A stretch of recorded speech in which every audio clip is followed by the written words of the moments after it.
The neighborhood rested in a deceptive tranquility, its neat rows of homes lined with manicured lawns and symmetrical flower beds. It was a place where conformity reigned, and the hum of sameness was only broken by the occasional barking of a dog or the mild rumble of a passing car. The Homeowners Association, or HOA, was the silent overseer of this facade, ensuring each blade of grass remained within its ordained boundaries. And at the helm of this suburban monarchy sat Karen. Karen, a name that rolled off the tongue with a sense of impending confrontation.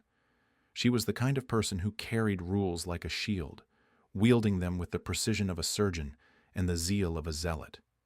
Her gaze was always sharp, ever watchful, like a hawk perched high on its branch, ready to swoop at the slightest disturbance in her ordered kingdom. The first time I met her ire was over a bird feeder, a simple wooden structure painted a soft blue and hanging by a threadbare cord. It attracted a symphony of songbirds, their melodies weaving into the fabric of my days. To me, the feeder was a small rebellion against the sterile uniformity around me. To Karen, it was an abomination. Her notice arrived with the precision of a clock striking noon. A crisp envelope slipped beneath my door, its contents as impersonal as the printed letters within. It spoke of regulations and the dangers of encouraging vermin. Her signature was there at the bottom, a flourish of ink that felt more like a gavel banging down. But I found it almost amusing, the idea that such a small thing could unravel the tapestry of her suburban utopia. It was like watching a cat chase its own tail, futile, yet oddly captivating. I considered removing the feeder. I even stood beneath it one morning, contemplating the simplicity of surrendering. But then a cardinal alighted on its perch, its bold red plumage a defiant splash against the gray morning. It seemed to look at me as if asking whether beauty was something worth defending. I decided it was, and so began our silent dance. Each day, I would find another note, another thinly veiled threat of fines or other consequences. Each day, I would simply carry on, the feeder remaining steadfast, a beacon in the center of my yard.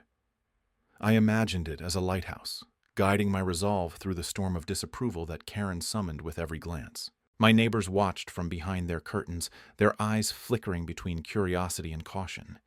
They had learned to yield in the face of Karen's crusades, to bend so as not to break beneath her scrutiny.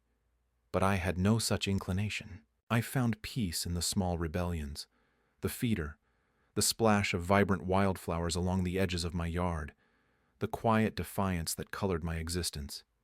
Each day, as Karen roamed the streets with her clipboard and her critical eye, I would smile and wave, an acknowledgement that her efforts had not gone unnoticed, though they had certainly gone unheeded. It was this resistance that began to unravel her composure. I could see it in the way her lips tightened, the way her eyes narrowed with each ignored decree.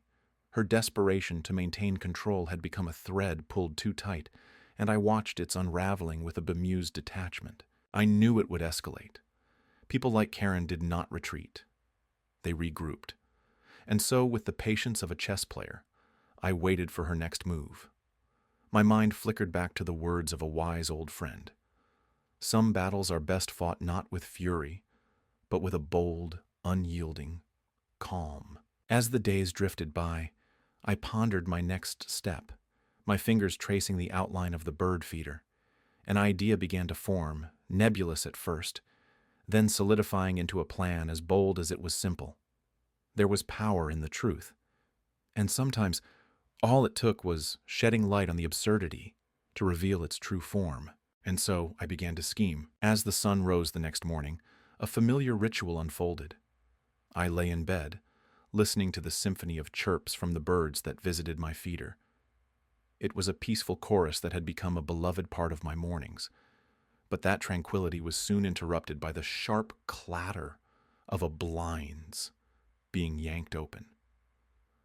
From the window across the way, Karen's eyes bore into my yard like a hawk locking onto its prey. Her scrutiny was nothing new, but today it carried the weight of impending retribution. The Homeowners Association meeting had clearly emboldened her. She was no longer just a neighbor with a penchant for rules. She was a self-appointed enforcer of suburban justice, armed with the HOA bylaws like Holy Scripture. Later that day, a letter arrived. Its envelope was stiff and formal, the kind that carries bad news with decorum. Inside, the letter was as expected, a violation notice.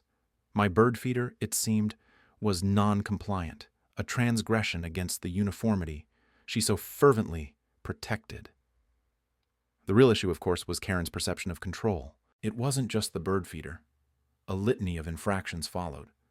My grass, she claimed, was half an inch too tall, the shade of my front door slightly too bold. Each citation was a brushstroke in the Kafkaesque portrait she was painting of me. A rogue neighbor in a suburban jungle she wished to tame. It was laughable, really. The absurdity of it all. I imagined her, armed with a ruler, measuring every blade of grass, every hue, every nuance of my existence, determined to snip away any thread that dared stray from her tightly woven tapestry of conformity. Among neighbors, whispers began to spread like wildfire. I was the new subject of porch conversations and hushed exchanges at the mailbox. They were adept, these neighbors, at weaving the tapestry of suburbia's small scandals, their fingers nimble with gossip. Some were sympathetic, their nods of understanding almost imperceptible but there. Others reveled in the spectacle, eager for the next act in this drama. Karen's tactics were escalating. Arbitrary rules and shadowy defamations, all meticulously crafted to ensnare. I watched from behind my curtains, sipping coffee with a mix of amusement and exasperation. I wondered if she realized the show she was putting on for the entire street. Then, one evening, as the sky blushed with the first hints of twilight, I saw her, out in her yard, broom in hand, chasing a squirrel with fervor. A tableau of absurdity. It was then the idea came to me.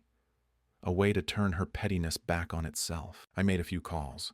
Local reporters are always hungry for stories that break the monotony, and nothing was more novel than a community tale with a touch of ridicule.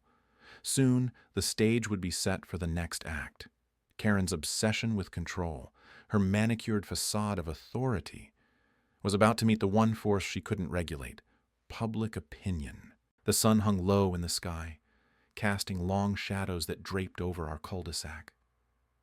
It was the kind of late afternoon where the world seemed to hold its breath. A hush fell over our neighborhood, as if the houses themselves knew that something simmering and unseen was about to surface. Karen, with her unwavering gaze and ever-present clipboard, had become more than just a figure of disdain in our community.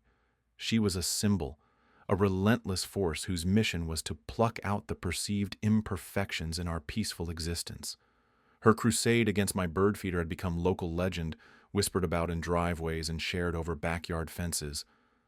But I had a plan, one that would slide beneath her skin like a splinter. The first sign that my efforts were taking shape came in the form of a white van that rumbled quietly down our street. Its sides were emblazoned with a prominent news station logo, a beacon for those yearning for a spectacle. As it pulled to a stop, curious faces peeked from behind curtains and window blinds, an audience drawn instinctively to the promise of drama. I stood on my porch, feigning a casual air as the reporter stepped out, their camera crew in tow. They approached with a purposeful stride, their equipment gleaming in the fading sunlight. This was no small affair. This was theater, and the neighborhood was its stage. Karen, sensing something amiss, emerged from her home.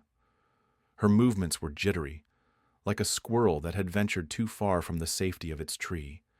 Her eyes locked onto the press, and for a moment, the world seemed to hang in suspended animation. She glanced at me, her expression a cocktail of confusion and mounting irritation, but I held her gaze, unyielding. The crew set up their equipment on the lawn directly opposite her house. I watched as a microphone was brandished, its presence amplifying the anticipation. The reporter motioned for the cameraman to focus, and as the lens swiveled, it captured everything: the meticulous hedges, the pristine driveways, and most importantly, Karen herself. She hesitated, caught in the camera's gaze. Her posture stiffened, and I could almost see the gears turning in her mind. The squirrels, ever opportunistic, chose that moment to emerge, darting across yards with impish glee. They were my unknowing allies. Their antics, a silent rebuke to Karen's self-imposed authority. I waited, knowing patience was my greatest ally. The seconds stretched, each one punctuated by the frantic scribbling of her pen on the clipboard. It was a ritual, this documenting of grievances, but today it seemed pitifully small in the face of public scrutiny. The neighborhood's pulse quickened. Faces appeared at doorways, drawn to the unfolding tableau. Karen's voice, a shrill note, pierced the quiet as she finally approached the crew. The confrontation, though brief, was searing, a flash of lightning in a storm of whispers. Why are you here?" she demanded, her voice carrying the weight of her indignation. The reporter's response was measured, a verbal dance that drew her into the spotlight she had unwittingly created. The crowd watched, silent observers in this unscripted drama. I felt a ripple of satisfaction, a quiet vindication that my instincts had been right. The press was here not just for the spectacle, but for the story beneath it. The tale of a neighborhood caught in the crosshairs of a woman who had become her own worst enemy. As the sun dipped below the horizon, shadows lengthened and the air cooled. Karen glared at me, her eyes promising retribution, but I stood firm, knowing that this moment, this fragile, beautiful moment, was a turning point. It was a reminder that sometimes the best revenge is simply allowing the truth to unfold in plain sight, letting it breathe and settle like the dusk around us. There, beneath the canopy of disgruntled clouds, I observed the scene unfold with a sense of calm satisfaction. Karen stood in the middle of the cul-de-sac, her face a mask of determination and indignation. The squirrels, ever nimble, darted around her feet, both mocking and elusive, as she waved her arms in a futile attempt to shoo them away. The press had gathered at the edges of our little suburban stage, cameras poised and ready, capturing every awkward gesture she made. It was a tableau of irony, the very essence she'd tried to control now spiraling into the absurd. Once the queen of order, Karen now found herself at the mercy of nature's unruly minions and the lenses of judgment. I leaned against the porch railing, letting the cool air fill my lungs with its crisp autumn promise. The leaves rustled a gentle applause, as if nature itself reveled in this karmic spectacle. The bird feeder, innocuous and steadfast, hung defiantly from the oak tree, swaying slightly as a chickadee pecked at its contents. It was a testament to resilience, an emblem of quiet resistance amidst the chaos. Karen's opposition to this humble fixture had been the catalyst for her unraveling. Her complaints had resonated through the neighborhood like the persistent toll of an unwelcome bell, each ring a reminder of her need to micromanage the mundane.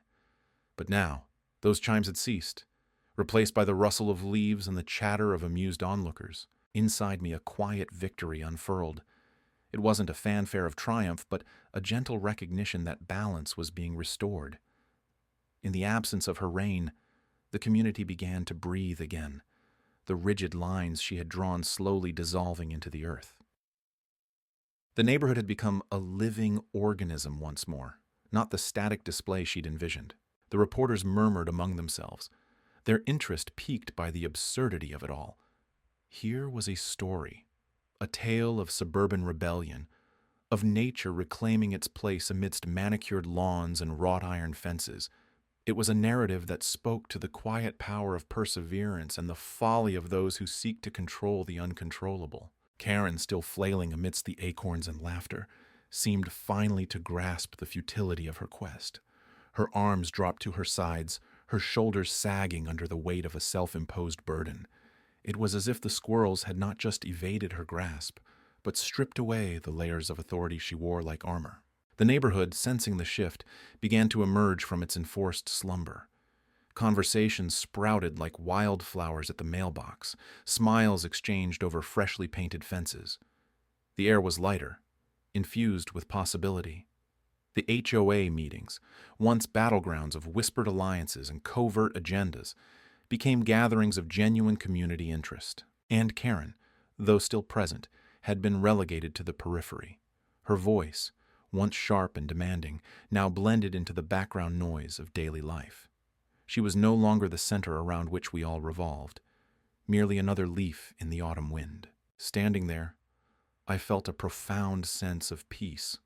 The bird feeder swayed gently, a talisman of quiet defiance. It was a reminder that nature, in all its chaotic splendor, would always find a way, that sometimes the most powerful change comes not from grand gestures but from the simple act of standing firm amidst the storm.